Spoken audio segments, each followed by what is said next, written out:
sur, desde el mar hasta el sol, llegan el águila y el cóndor, el quetzal los recibe con el colibrí. Visualicémonos todos en un mismo porvenir, donde reine la armonía y se restaure la luz.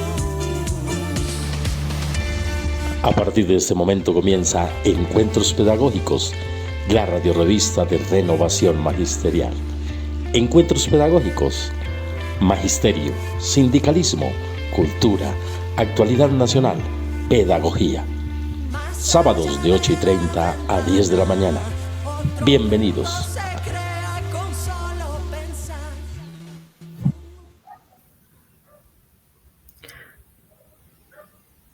Muy buenos días, bienvenidos a su radio revista Encuentros Pedagógicos. Hoy es 29 de noviembre de 2025 y siendo las 8:33 de la mañana damos inicio a su número 489. Bienvenidos a esta revista de renovación magisterial. Hoy los acompaña en la conducción del programa Karen Ortiz y en lengua de señas Paula Carvajal. Recuerden que pueden sintonizarnos todos los sábados en Facebook Live, en Renovación Magisterial y YouTube en Encuentros Pedagógicos. Visítenos en nuestra página de renovacionmag.org y también en nuestras cuentas de X, @Encuentros Pedagógicos y @Renovación Magisterial. Bienvenidos.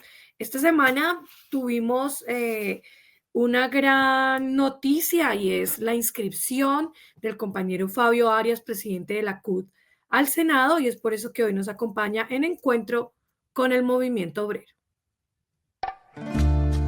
Encuentro con el movimiento obrero.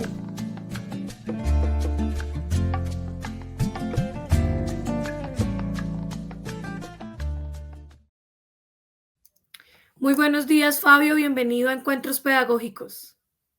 Karen, buenos días para usted y toda la audiencia de Encuentros Pedagógicos. Cordial saludo especialmente a los maestros y las maestras. Muy amable por la invitación. Le contaba a nuestra sintonía que tuvimos la fortuna de que se inscribiera al Senado. Cuéntenos un poco de cómo es la candidatura. Está representando al Frente Amplio de los Unitarios. Sí, Karen, cómo no. Ayer, evidentemente, la coalición que se armó entre unitarios y el movimiento político de Roy Barreras y de Camilo Romero inscribió una lista cuyo nombre va a ser Frente Amplio Unitario, en el cual pues estamos los que antes éramos de unitarios, más las dos partidos y movimientos que encabezan estos dos personas vinculados a la política general en el país. En esa lista están ya los 100 candidatos. Hay candidatos de carácter social, sindical, obviamente de sectores políticos vinculados a estos señores. Lo importante aquí toca decir es que esta es una lista que tiene como propósito central, primero, seguir respaldando este gobierno del cambio y buscar la continuidad de este proyecto del cambio. Lo segundo es que evidentemente hacia las próximas elecciones logre consolidar una fuerza muy representativa en el Senado y en la Cámara de Representantes. Y tercero, que conformará un frente aún mucho más amplio con los otros sectores que han venido respaldando este gobierno y que están empeñados en que este proyecto político continúe. Es decir, que los diversos candidatos presidenciales del Pacto Histórico, obviamente del Frente Amplio Unitario y también de la Alianza Verde, sean tres sectores que el 8 de marzo, el mismo día que se hace la elección del Congreso, se puede hacer una consulta interpartidista que defina un solo candidato para la primera vuelta. Esta es una decisión dentro del Frente Amplio Unitario que persigue como propósito central continuar con la presidencia de la República y ampliar la representación en el Congreso. En particular, el nombre mío, pues es un nombre que proviene del sindicalismo. Yo toda la vida he estado vinculado al sindicalismo. He hecho mi vida sindical, primero que todo en el SENA, en el sindicato del SENA Sin Decena, donde fui presidente, y adicionalmente en la Central Unitaria de Trabajadores, donde he desempeñado varios cargos como vicepresidente y fiscal y secretario general. Y ahora, pues, presidente. Desde la Central Unitaria de Trabajadores hemos tomado la decisión de que varios dirigentes sindicales nos postulemos hacia el Senado de la República, desde el Comité Ejecutivo. La CUT ha decidido que deben ser respaldados por los trabajadores. Es decir, todo aquel candidato que en esta oportunidad haya respaldado a este gobierno y obviamente esté comprometido con el gobierno del cambio, debe ser apoyado por la Central Unitaria de Trabajadores. Lo hablamos no solamente a nombre pues del Comité Ejecutivo de la CUT, sino de sus sindicatos filiales, como FECODE y otra serie de sindicatos que van a tener candidatos en las cámaras de representantes. Me tocó y me correspondió el número 2 en la lista. Es decir, eso es una especie de reconocimiento al papel que ha jugado el sindicalismo en la lucha política en defensa de este gobierno, en respaldo a las reformas sociales y obviamente en mejorar las condiciones de los sectores y las clases populares y la clase trabajadora. Es decir, hemos estado vinculados a la reforma laboral, a la reforma pensional, al incremento del salario mínimo, etcétera, etcétera. Y con base en ese reconocimiento que ha sido sobre la base de la movilización social, pues vamos entonces a tener la opción en el número 2 de esta lista de Frente Amplio Unitario de poder sin lugar a dudas seguir representando a los trabajadores ya desde el Senado de la República, es decir, donde se toman las decisiones más significativas para recuperar los derechos y mejorar las condiciones de los sectores populares y la clase trabajadora. De tal manera que, además de ser un reconocimiento, es una responsabilidad mayor que obviamente pues la seguiremos adelantando y avanzando desde allí. La invitación obviamente es a que nos respalden y obviamente empieza ya el proceso electoral a partir del 8 de diciembre hasta el 8 de marzo, día en el cual estaríamos invitando a marcar el logo símbolo del Frente Amplio Unitario y obviamente el número 2 en dicha lista. Cordial saludo y obviamente agradecerle a Encuentros Pedagógicos la participación que me dan para expresar estas opiniones y especialmente poder hacerle una invitación a que nos acompañen en este proceso electoral ya una vez inscrita la lista al Senado a nombre de Frente Amplio Unitario. Gracias, Karen, muy amable y un buen día para todas y todos. Cordial saludo a todos los maestros y maestras de Colombia. Muchísimas gracias, Fabio. Gracias por esa inscripción a su candidatura. Número 2 al Senado por el Frente Amplio Unitarios. Muchísimas gracias, Fabio. Gracias, Karen. Buen día. Igualmente. Hoy tenemos con nosotros en nuestro encuentro con el preescolar a Heidi Quijano. La revista Experiencias y Saberes en el Preescolar alista su nueva edición y es por eso que vamos a continuar con Encuentro con el Preescolar. Ale, ale, la vida está por empezar. Ale, ale, no hay que perderse ni un segundo. Hay que inventarse mil pretextos y cantar. Encuentro con el preescolar. Bueno, hoy le damos la bienvenida a nuestro director Jairo Castro Ballesteros. Muy buenos días. ¿Qué más, Karen? No, pues primero, mientras Heidi resuelve un problema que tiene con la conexión, que se le trabó el computador, Okay. pues, saludar a la audiencia. Paula, muy buenos días. Karen, muy buenos días. Muy buenos Bueno, días. pues Fabio ya se fue, pero pues una gran noticia de tener un candidato de los trabajadores que ha hecho su carrera con los trabajadores. Entonces, invitar a la gente a que nos acompañen a esta candidatura. Les vamos a pasar unas fotos de Fabio de su posesión. Entonces vamos, mientras Heidi se posesiona, vamos a hacerle la propaganda de Fabio. Como diga, señor director.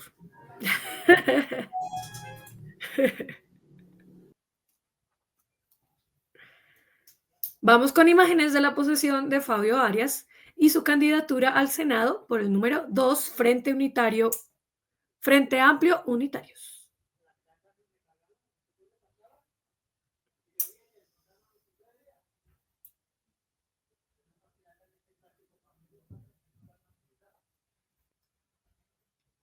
Esto fue el día de ayer, bien temprano en la mañana.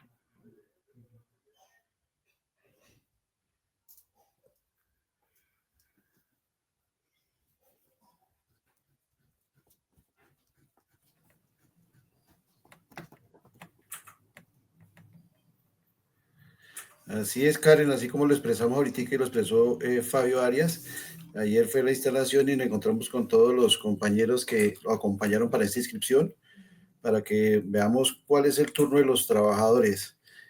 Nuestra tarea es seguir, pues como dijo Fabio, estamos en la tarea para seguir con el cambio, apoyar al presidente Petro y a los candidatos que van a continuar en la campaña de seguir con el proceso del cambio, con todos los actores del progresismo, y que esperamos esta vez lograr llegar a llenar el Senado de la República para que las leyes no nos las sigan birlando desde la votación de esas mayorías nefastas que quieren acabar con lo poco que le queda a los trabajadores, con las pocas garantías laborales que nos quedan.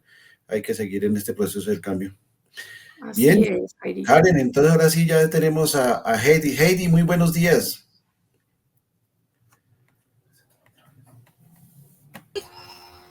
Buenos días, Karen. Buenos días, Muy Jairo. buenos días, Heidi. Paula, qué rico verlos. Qué pena la demora, no me cargaba este computador, pero ustedes saben que finalizando el año todo empieza a deteriorarse para que uno le haga el cambio, ¿no? Eso es algo como que lo tienen ya listo. Eso es ley ya. Eso es ley, sí. Bueno, muy buenos días a todos y a todas. Hoy les traigo una invitación ya de fin de año. Estamos terminando periodos, terminando el año, pero no podemos descuidar todo lo que nos viene para el siguiente año. Entonces, siendo así, vamos a hacer nuestro lanzamiento del número 6, de la edición número 6 de nuestra revista Experiencias y Saberes en el Preescolar, con un conversatorio muy importante. Son dos conversatorios en realidad. Ahí traemos el plus. El primero, las artes y primera infancia, hacia una propuesta ética y estética para una infancia sabrosa. ¿Quiénes son? La doctora Diana Patricia Huertas y César Andrés Falla, de la Universidad Pedagógica de la Facultad de Artes, con quienes vamos a realizar el congreso de que es la Fiesta Pedagógica de Arte y Primera Infancia en abril del 2026. Entonces, con ellos vamos a hablar sobre qué es una infancia sabrosa, cómo deberían ser las infancias de todos nuestros niños y nuestras niñas. Pero además tenemos un segundo conversatorio, que es el preescolar de 3 grados, una realidad a defender, porque debemos todos estar empapados de todos estos aspectos jurídicos legales que ya existen, que ya hay acuerdos para que sí o sí haya este preescolar desde nuestros colegios, es decir, desde el sector educación, que todos los niños y niñas tengan acceso, y no como quieren los galanes, embolsillarse esta platica y ampliar toda la atención de integración social que no le corresponde, porque ellos es un sector de cuidado, nosotros somos un sector de educación. Entonces vamos a estar con Doca Atanasova, concejal de Bogotá, Andrés Ballén, directivo de la ADE, y Celio Nieves, porque él es el autor del acuerdo 791 del 2020, acuerdo de ciudad, que debemos defender, porque ese acuerdo se hizo además, debemos conocerlo para poderlo defender, porque ese acuerdo se hizo además en un momento en que quisieron también pasar Peñalosa toda la atención de los primeros grados a integración social y a bienestar familiar, como lo hizo en su momento que nos cerró los prejardines. Entonces debemos favorecerlo, porque esto quedó muy claro en ese acuerdo, que es con el sector educación.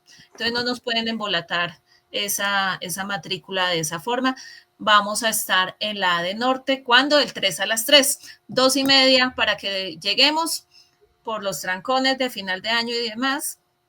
Iniciamos puntualmente a las 3 de la tarde en la ADE Norte. Entonces, esta es la invitación que traemos hoy para cerrar nuestro año de actividades, Karen, porque tenemos que estar súper empoderados iniciando el próximo año, que nos van a empezar a decir es que no hay matrículas, que se cerró, es que faltó esto, es que faltó lo otro, y tenemos que tener todas las herramientas ahí a la mano para defender nuestros preescolares. Igual eso ya se está viendo en los diferentes colegios. Bueno, no se les olvide entonces, nuestro encuentro es el 3 a las 3, el lanzamiento del número 6 de nuestra revista Experiencias y Saberes de Renovación Magisterial. Obviamente ahí estará Encuentros Pedagógicos, muy atento a ese lanzamiento. Karen, Señor director. Pues saludar primero a Heidi y ese encuentro que va a tener el próximo miércoles, pero no puedo dejarla ir sin que nos cuente, porque aquí han habido muchas denuncias de los preescolares. Entonces, una vez, por ejemplo, que las matrículas las están desviando. Heidi, ¿tú qué sabes de esa situación? Sí, eso, Jairo, lo hemos denunciado acá varias veces, hemos hecho varios live en vivo, que ojalá los revisen, están en las páginas de Guaguataque, están en las páginas de Renovación Magisterial de Facebook y de YouTube. Ojalá lo revisen y se llenen de argumentos, porque nosotros ya lo hemos dicho, integración social es un sector del cuidado. Los señores de la administración, la señora secretaria de Educación, pues obviamente ellos están desviando los dineros hacia la parte de según la austeridad de ellos, hacia la parte, pues uno sabe que pagando los favores políticos y además de la campaña anterior a la alcaldía y de la próxima campaña del hermano del alcalde de Bogotá. Entonces, por allá se están desviando los dineros, es más fácil para ellos pagar unas maestras por OPS, que sabemos que son contratos a 10 meses que no tienen mayor estabilidad, que mantener una planta docente provisional para las maestras. E incluso en este momento se inventaron eso de que se les baja un poco el parámetro a las maestras, que no van a atender 20 horas a los niños, sino un poquito menos, que para que cubran eventualidades y no van a dar horas extras. Esto es algo muy loco, algo que no va a ser real, porque uno no sabe cuándo se presente una eventualidad. Puede ser que en la semana haya un docente incapacitado, pueden haber 2 o 3 o 4, y entonces, ¿qué vamos a hacer? Los colegios van a colapsar, las maestras se van a colapsar también, y esto va a terminar generando una sobrecarga laboral. Se pidió desde la ADE, insistimos desde el Círculo de Preescolar, para que la Secretaría de Educación presentara las proyecciones de los colegios. No lo han querido hacer, han dado largas, no lo han hecho. ¿Por qué? Porque en las proyecciones de los colegios se ve reflejado cuáles son los preescolares que van a cerrar. La Secretaría de Educación dijo ampliamente que esto no estaba dentro de los parámetros que ellos tenían y que cubría el ministerio, entonces que era un problema desde el ministerio, que ellos no podían asumir los 3 grados de preescolar. Sin embargo, el ministerio está dando el presupuesto más alto en la historia para el sector educación. Ellos no tienen cómo decir que no, y hay un acuerdo de ciudad donde dice que se va a ampliar los 3 grados, porque Bogotá tiene el músculo financiero para hacerlo. Entonces, no pueden decir que con todo esto en el 2026 van a cerrar porque no hay plata, porque es una gran mentira.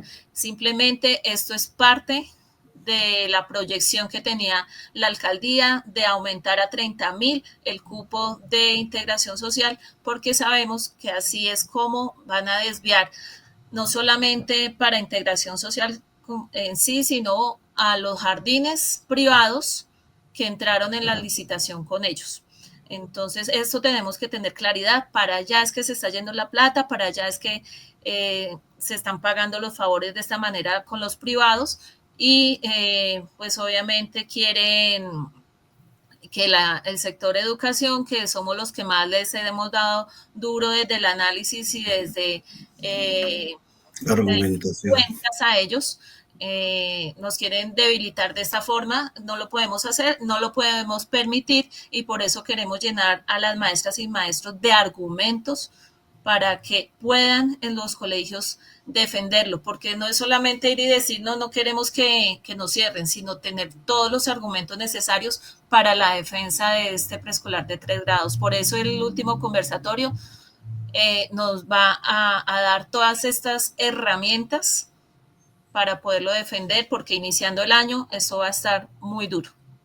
Así es, Heidi, muchas gracias por esa información. No queda más sino invitar a todos los compañeros y compañeras de los diferentes colegios donde se presenten estas anomalías de hacer llegar la denuncia a la ADE, porque en la reunión pasada de esta semana, el jueves, con la Secretaría de Educación, el encargado de esta parte negó tajantemente que se estuviera realizando ese desvío de las matrículas. Entonces invitamos desde acá a todos los colegios donde hay el preescolar que esté presentando esta anomalía, pasar los datos y la denuncia para podérselos mostrar a la Secretaría de Educación de la gran falacia que está haciendo en las mesas de negociación, negando esta situación que está presentando, como por ejemplo en el colegio de aquí en Usaquén, en el Nuevo Horizonte, en la CDC, que es el preescolar, se está presentando esta situación de que los profesores hicieron toda la propaganda, consiguieron los estudiantes, el DILE los desvía y no los mandan para el colegio. Entonces, esta es una denuncia que estamos haciendo desde acá también, del Colegio Nuevo Horizonte,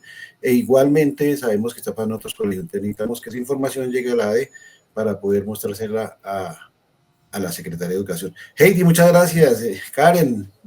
Gracias, Jairo. Gracias, Un Heidi. ejemplo pequeño del trabajo de las maestras es el de Ciudadela, que hicimos la denuncia, hicimos el seguimiento, se puso la denuncia también en las veedurías y les tocó que la matrícula que venía inicialmente para el colegio permaneciera en el colegio, y ya en este momento tienen la matrícula asegurada porque las maestras hicieron la tarea y porque hicimos el seguimiento. Entonces sí se puede revertir esas matrículas que están desviando, sí se puede, pero tenemos que ponerlo público a conocimiento de todos y empoderarnos, como decimos. Allá hicimos varias reuniones con las maestras y los maestros y se logró. Entonces, sí se puede, hay que hacerlo. Hay que hacerlo. Y allá en la ciudad de La de Bosa, que hicieron fue también recoger todos los datos de los papás y de los chicos que estaban consiguiendo ellos para que no se los llevaran para integración social. Entonces, sí, las maestras tienen que decirle a la comunidad cuál es la función de cada uno. Integración social es de asistencia, es de cuidado del menor. Nosotros vamos a educar y vamos a estar en toda la parte que nos corresponde como institución educativa. Entonces las funciones son diferentes y los niños merecen tener educación desde los primeros años. Esto ya es algo a nivel internacional, que es un derecho de los niños. Entonces no pueden seguirlo embolatando para echarse todos estos dineros al bolsillo. Muchas gracias, Karen, Jairo. Nos vemos en una próxima edición, pero mientras tanto nos vemos el miércoles 3 a las 3. Así es, Heidi, muchísimas gracias a ti. Estar pendientes también con ese decreto único que están popularizando ahorita en Secretaría de Educación, a ver qué tanto nos dice, qué pasa ahora también con esa circular sobre los orientadores. Ay, Bogotá va para atrás cada día. Así es. Bueno, feliz. Muchísimas gracias, Heidi. Seguimos con Encuentro con Malú. Bueno, hoy en Encuentro con Malú vamos a hablar del 25 de noviembre, que fue el Día Internacional de la No Violencia contra la Mujer. Hoy tenemos de invitada a Jimena Palacios, dirigente sindical, integrante del colectivo Malú, quien nos va a hablar sobre esta fecha tan especial que pasó. Muy buenos días con todas las personas que nos escuchan desde el programa de Renovación Magisterial. Yo soy Jimena Palacios, soy sindicalista feminista, integrante del colectivo Malú, y actualmente estoy haciendo parte del Comité Ejecutivo de la Central Unitaria de Trabajadores CUT en el departamento de Nariño. Quiero agradecer a Renovación Magisterial por la invitación a este programa que nos permite a las mujeres hablar un poco acerca de una fecha muy importante que tuvimos esta semana y que tiene que ver con el 25 de noviembre, el Día Internacional de la No Violencia contra las Mujeres y las Niñas. Yo quisiera aquí iniciar haciendo como un pequeño, digamos, contexto histórico de dónde surge este día, de dónde surge el 25 de noviembre, por qué se conmemora. Y yo quiero comentarles que esto surge justamente por un hecho que es bastante triste, que tiene que ver con las hermanas Mirabal, Patria, Teresa y Minerva, apoderadas las tres mariposas. Eran tres mujeres activistas de República Dominicana que en los contextos de los años 50 luchaban en contra de la dictadura de Rafael Trujillo, quien digamos que en ese contexto y en sus territorios pues violaba de una manera muy agresiva los derechos humanos de la ciudadanía en general, pero principalmente de las mujeres. Y justamente ese activismo político que realizan estas mujeres frente a la dictadura de Trujillo, pues digamos fue lo que prácticamente les costó a ellas la vida. En los años 50 Trujillo ordenó el asesinato a palo de estas tres hermanas. El 25 de noviembre encontraron sus cadáveres tirados en una cuneta en las calles donde ellas residían. Desde 1999, la ONU estableció esta fecha como el Día de la Eliminación de la Violencia contra las Mujeres y contra las Niñas, en homenaje a la lucha que realizaron estas mujeres, ya el infame asesinato del cual fueron víctimas, pero también en conmemoración y en acompañamiento a todas las mujeres que han sido víctimas en todo el mundo de todo tipo de violencia, al cual se encuentran, digamos que las mujeres expuestas actualmente. Recordemos que existen diferentes tipos de violencia. Está la violencia física, está la violencia sexual, está la violencia psicológica, la violencia económica, la violencia vicaria, que tiene justamente que ver esta violencia que es la que se ejerce no, digamos, directamente sobre el cuerpo, la psiquis de las mujeres, sino es esa violencia que se ejerce sobre algo que hay muy preciado, una conexión muy intrínseca, digamos, de las mujeres que son víctimas, y es que se ataca por ejemplo, a los hijos o a las hijas, ¿sí? No se ataca directamente a las mujeres, sino, digamos, como a esas personas o a esas, digamos, incluso también suele pasar con hasta mascotas, ¿no? Entonces se ataca como, digamos, a esos terceros, ¿sí?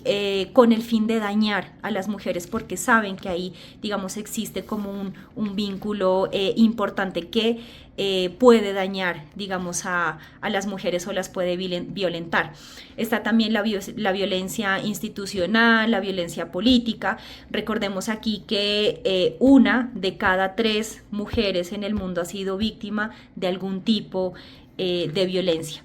De ahí entonces la importancia de que sigamos reconociendo que si bien han existido, digamos, avances en torno a prevenir las violencias, en torno a atenderlas, etcétera, pues las mujeres todavía siguen siendo las grandes víctimas de violencia en el marco del sistema patriarcal, pues que aún nos sigue gobernando.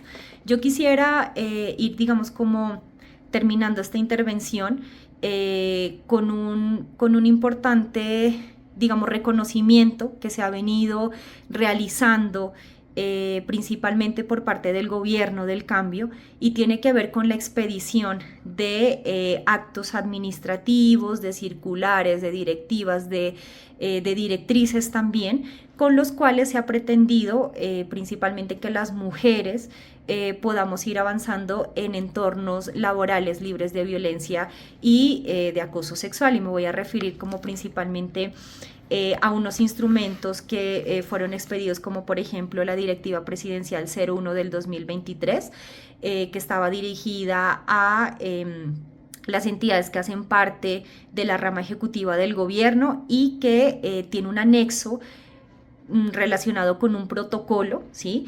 Para que esas entidades, digamos que acojan ese protocolo con unas rutas específicas, con enfoque de género justamente para atender los tipos de violencia o de acoso sexual que se pueda, digamos, presentar en el sector público. Pero también es muy importante una circular que expidió el Ministerio de Trabajo también en el marco de este gobierno del cambio, y es la circular 026 del año 2023, una circular que exhorta ya no solo, digamos, a entidades públicas, sino también al sector privado para que creen al interior de las entidades, de las empresas, rutas de atención y mecanismos de prevención y de sanción de todas las formas de violencia y de acoso sexual que puedan presentarse en los entornos laborales. Esta circular es muy importante porque digamos que avanza ya como en unos enunciados, ¿sí?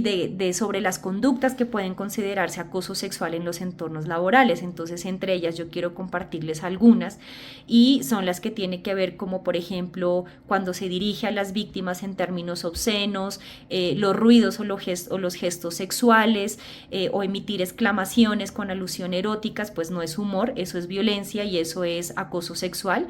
Los comentarios sobre el cuerpo, la apariencia, las insinuaciones, las bromas sexuales, las preguntas sobre la vida íntima, sin el consentimiento, pues son violencia en el mundo del trabajo.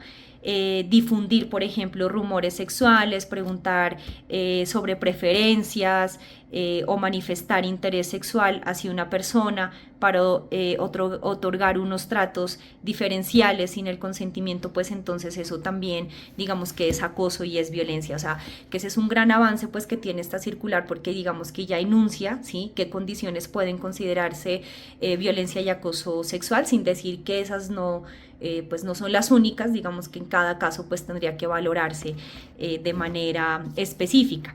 Y aquí quisiera culminar también con el reconocimiento también de la expedición de una importante ley, que es la Ley 2365, sobre la prevención y atención de acoso sexual en el mundo del trabajo, pero también de las instituciones de educación superior. Y aquí quiero mencionarles unos avances que son importantes. El primero tiene que ver con el tema de la estabilidad laboral reforzada.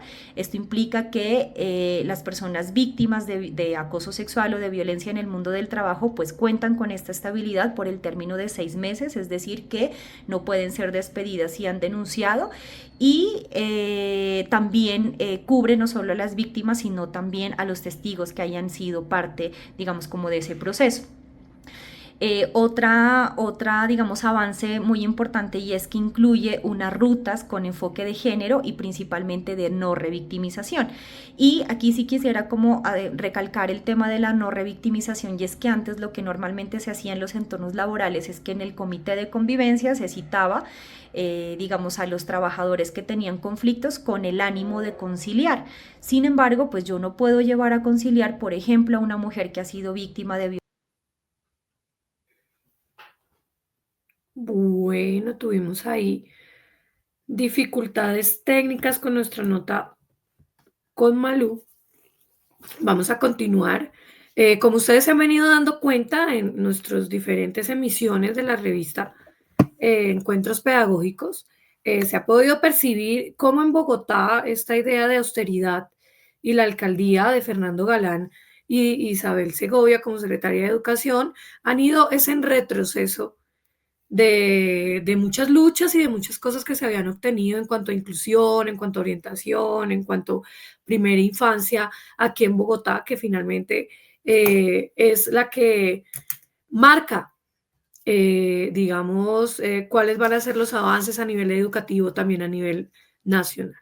Muy buenos días, Cristian. Cristian es nuestro asambleísta de la ADE con sus notas afrocentradas. Hoy en Encuentros con Saturio. Bienvenido, Cristian. Muy buenos días para todos, muy buenos días Karen, muy buenos días Jairo, muy buenos días Iris, y muy buenos días a todos los compañeros, compañeras, docentes y maestras de Colombia, de Bogotá, especialmente de los territorios del Pacífico. Hoy estaremos afrocentrados como siempre y estamos hablando el día de hoy acerca de Jairo Varela, a propósito que ya se nos Ok, acerca en diciembre la Feria de de Cali, salsa. a la cual van a estar cordialmente invitados en la ciudad de Cali desde el 23 de diciembre hasta el 30 de diciembre. Por allá, a los que nos encontremos, estaremos gozando al ritmo de Jairo Varela, el arquitecto de la salsa que convirtió a Colombia en potencia musical. Por esa razón, por décadas, el nombre de Jairo Varela Martínez ha ocupado un lugar privilegiado en el imaginario cultural colombiano y latinoamericano. Sus obras, profundamente atravesadas por la identidad afrocolombiana, trascendió los límites de lo musical para convertirse en un símbolo de resistencia, orgullo y pertenencia. Desde su, desde su ciudad natal, Quibdó, la cual compartimos ciudad de nacimiento, en el corazón del Chocó, hasta los más prestigiosos escenarios internacionales, Varela consolidó una propuesta estética y sonora que redefinió la salsa, otorgándole un sello propio, inconfundible y colombiano.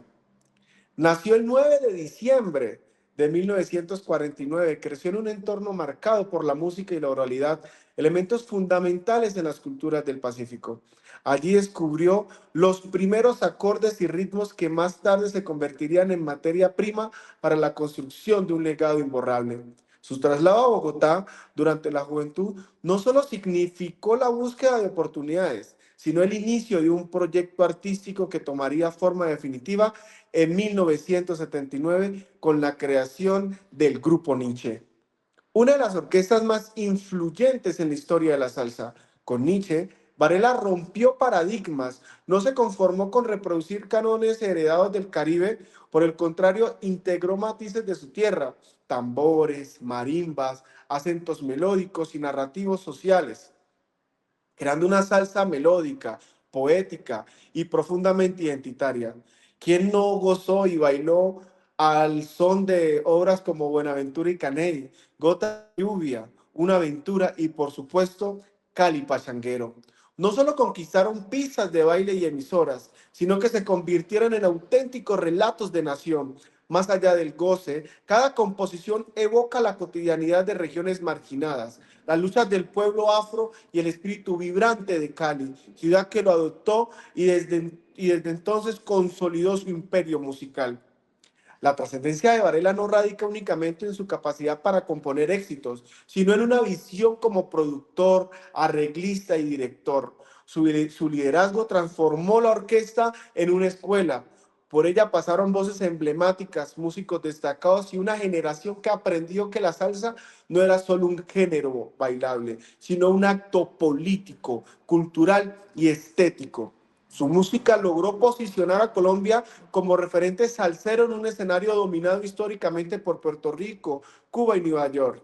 Ese salto, lejos de la accidentalidad, fue resultado de una rigurosa ética creativa, un conocimiento musical profundo y una lectura sensible de las emociones colectivas. El 8 de agosto del 2012, el maestro partió físicamente, dejando atrás un vacío que ninguna orquesta ni director ha logrado llenar. Sin embargo, su legado permanece vivo en las plazas, fiestas populares, festividades, homenaje y obviamente en la Feria de Cali, y sobre todo en la memoria afectiva del pueblo colombiano. Jairo Varela no solo construyó canciones, edificó una identidad, entendió que la música podía narrar la historia de un país, denunciar su silencio y celebrar su diversidad. Por eso, más que un compositor, fue un cronista sonoro, un humanista popular, un intelectual de la melodía. Y hoy su nombre no es únicamente referente musical, es patrimonio cultural, símbolo de dignidad y afrocolombianidad y testimonio de cómo la creación artística puede transformar territorios enteros. Jairo Varela no vivió para la salsa vive gracias a él. Yo soy Cristian Rentería y esas son las memorias de Saturio. Muchas gracias, Cristian querido. Nietzsche, sí, cómo olvidarlo. De verdad que sí. Muchísimas gracias. Este fue Cristian Rentería con sus notas afrocentradas. Encuentro con Saturio. Ahora sí, vamos a darle continuidad a esto de la nota del director en donde les va a hablar de la austeridad de Galán y Isabel Segovia, donde se le ha notado aquí en Bogotá el odio, no solamente por los maestros, sino por los niños y las niñas de los trabajadores y trabajadoras de Bogotá. Vamos con nota del director.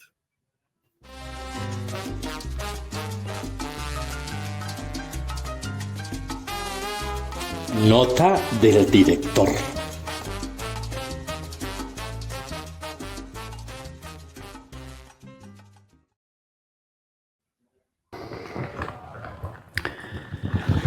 Muy buenos días al magisterio y a la comunidad educativa que nos ven y nos siguen por Facebook Live de Renovación Magisterial al programa Encuentros Pedagógicos. Un saludo también a los que nos siguen por nuestras redes de YouTube y TikTok. También a aquellos que nos siguen en el exterior por nuestras redes. Hoy la nota del director se intitula La austeridad en la educación de Fernando Galán e Isabel Segovia representa el odio contra los hijos e hijas de los trabajadores y trabajadoras de Bogotá. Dentro de las estrategias para el mejoramiento de la educación está la formación docente. Para ello está el Comité Territorial de Formación Docente, que debe velar y proponer por el mejoramiento de la investigación, la didáctica y la innovación pedagógica con los docentes en las universidades, en los colegios y en los diferentes espacios pedagógicos. Es un propósito prioritario que permitirá ir cerrando las brechas y la inequidad de la educación para los niños, niñas y jóvenes del distrito, teniendo en cuenta los diferentes contextos territoriales, tanto pedagógicos como de violencia que se vive en diferentes regiones del país y desde luego en Bogotá. Pero en una narrativa bien afinada desde la Secretaría de Educación para hacer creer que los retos y proyectos en materia de la inequidad en educación, la formación docente para el periodo 2024-2027 dice que está en la apuesta educativa de Bogotá, abro comillas, una educación que te responde, cierro comillas y vuelvo a abrir, a través de 5 grandes ejes rectores, le apunta a asegurar educación pertinente y de calidad que garantice que los niños y niñas y jóvenes desarrollen su potencial y que les brinde oportunidades desde la primera infancia hasta desarrollar sus proyectos de vida. Cierro comillas. Esto es lo que dice la Secretaría de Educación en su página oficial de educacionbogotá.edu.co. Esta propuesta está dirigida a cerrar brechas de aprendizaje, fortalecer el proyecto de vida de los estudiantes y brindar atención integral a la primera infancia. No deja de ser tan solo un escrito en el papel para presentar a las comunidades y calmar los disgustos en materia de incumplimiento con la educación de los bogotanos. Por ejemplo, para el desarrollo de los programas de formación docente y teniendo en cuenta que el plan de austeridad del gobierno de Carlos Galán restringe la inversión de la formación docente del magisterio, el acceso a la formación docente es cada vez menor y los programas van más orientados desde diplomados y cursos en temas como gestión escolar, enseñanza a la medida de las TIC, educación inclusiva, diversidad de género y atención a necesidades específicas. Desde luego son importantes, pero en aquellos cursos no se profundiza para enfrentar el problema. Por ejemplo, para otros programas que tienen que ver con los posgrados y maestrías, a pesar de que en algunos casos son financiados por la Secretaría de Educación o el Ministerio de Educación, los profesores deben renunciar a su salario y prestaciones sociales, ya que solo se está otorgando por parte de la Secretaría de Educación comisiones de estudio no remuneradas. Así, los docentes, a pesar de querer mejorar las prácticas pedagógicas y asumir los nuevos retos de la educación, no solo desde las tecnologías, sino de otras, como por ejemplo un buen nivel en matemáticas o de lectura, donde las pruebas de estándar establecen un gran desnivel en estos aspectos. Los profesores se quedan con el deseo de estudiar, ya que en la mayoría de los casos los profesores tienen sus responsabilidades de familia y deben dar a sus hijos tanto la educación como la crianza y la alimentación. Por lo tanto, no pueden dejar de recibir su salario por estudiar para mejorar los nuevos y diferentes retos de la educación, cuestión que perjudica la formación de los docentes a que tienen derecho, que además repercute en detrimento de la educación preescolar básica, primaria y media, al no haber un proceso continuo de formación docente. Para que en realidad la formación docente esté en el lugar de las acciones de las políticas públicas de la educación que permitan en la realidad un cierre de las brechas en la educación, el reconocimiento de incentivos del saber pedagógico y la labor docente se deben incrementar. En cuanto al reconocimiento, por ejemplo, en las pasantías, el intercambio de experiencias dentro y fuera del territorio, acciones financiadas por la Secretaría de Educación, publicación de las investigaciones y lo más importante, el tiempo para realizar los estudios para los profesores. La innovación pedagógica debe tener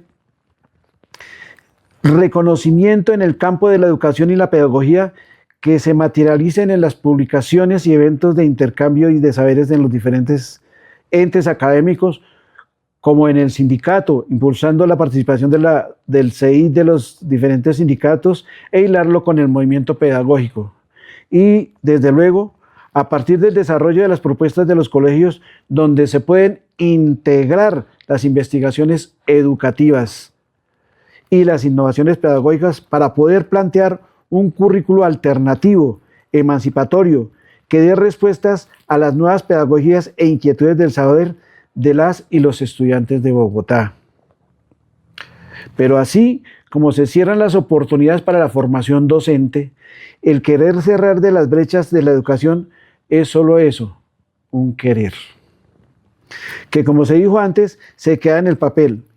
Una necesidad imperante para el mejoramiento de la educación es el incremento de la educación de los 3 grados de preescolar, que lamentablemente en el caso de Bogotá la Secretaría de Educación ha preferido cerrar los pocos que hay y dejar esa oportunidad sin posibilidades de que los niños y niñas de Bogotá empiecen a cerrar esas brechas de discriminación y atraso educativo.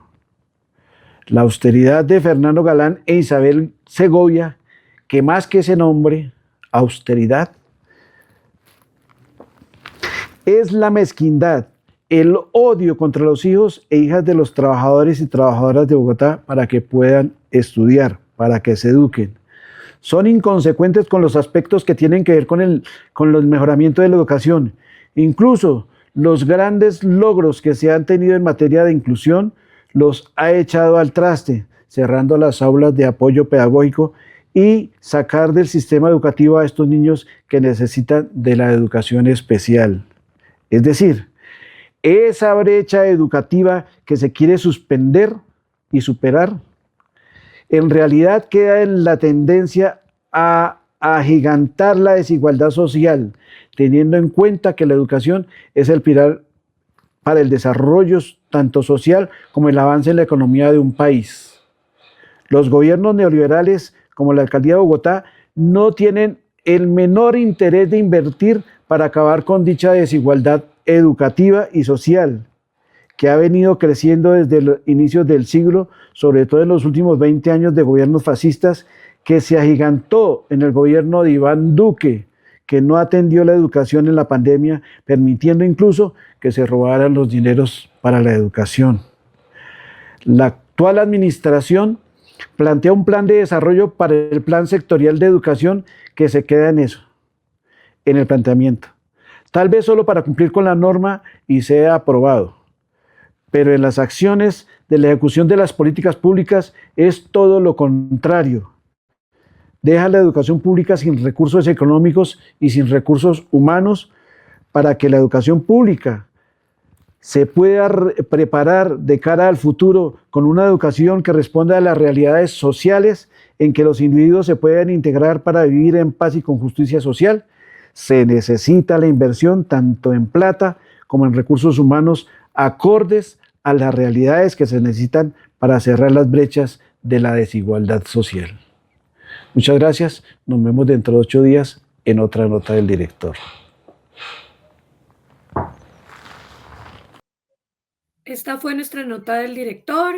¿Una austeridad para quién? En fin. Bueno, seguimos con Canapro, solidaridad que hace vida.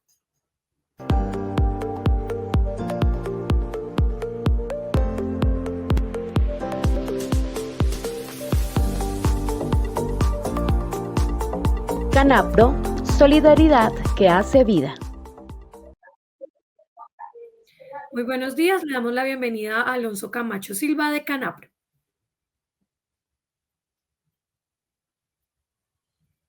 Muy buenos días, compañeros de encuentros pedagógicos. Igualmente a Karen, Jairo, demás integrantes del equipo de trabajo. Igualmente a los asociados a nuestra cooperativa Canapro, Solidaridad que hace vida, y a todas las personas que nos siguen a través de las redes sociales. En primer lugar, recordarles que en el mes de diciembre tendremos solicitud de crédito, tanto nómina como ventanilla, todas las pagadurías hasta el día 17 de diciembre. Recordemos que podemos solicitar nuestro crédito a través de nuestro PBX 601-348-0564 en horario de lunes a viernes de 8:30 a 5 p.m. Los días sábados pues atenderemos 6 y 13 de diciembre de 9 a 1 p.m. También lo podemos hacer en forma presencial en cada una de nuestras oficinas. En el caso de